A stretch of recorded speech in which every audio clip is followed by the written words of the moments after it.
Mustang's become more than a car really. It's a pop culture icon. It's the go-to car for films and TV. And it's been around for 60 years. It's been my favourite car since I was a kid. I've loved them since I was like this big.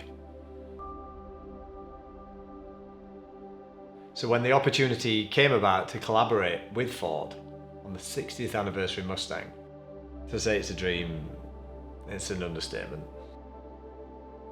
Straight away I realised this weren't an ordinary project. This really were an opportunity to contribute to a piece of the car's history, which even now saying that, it's really special.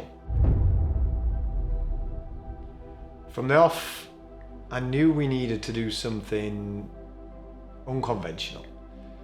This were to celebrate a landmark birthday and also coincided with the new release of the 7th generation.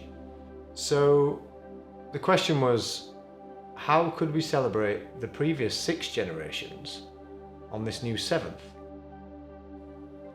As an art car. And I just started to think, wouldn't it be cool if the car could design itself in a way? When you look at the DNA that runs throughout the whole history of Mustang, there's one thing that carries throughout, and that's the V8 engine. They come in different sizes, with different sounds, different identities, and that's where the goal were. That were the idea. Why don't we use the sound from the cars?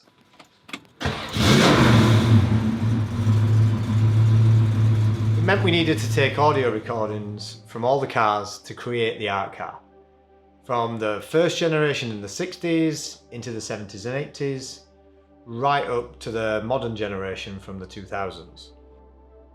We really wanted to use cars that had stories behind them. And that's where the Mustang Owners Club came in. Real owners brought their cars for us to record the audio from, so that they could become part of the anniversary. That day in Daventry was one of the most memorable moments of the project, and to be honest, my whole career. What a place. It was the perfect backdrop for the project, to shoot all the Mustangs and to meet all the owners, some that had come from around the UK, and to hear all of their stories about their cars, some of them who'd even known them for decades, was really, really special. Once we'd had all fun with cars and got all the audio needed, we worked on a way of visually representing that on the car. To me, the individual identity of the sounds is almost like a signature. There's no two the same, so I came up with a way of translating the audio data into a graphic representation of a signature, and we ran these along the length of the car. And all that together gave us the final design for the Thrill Horse.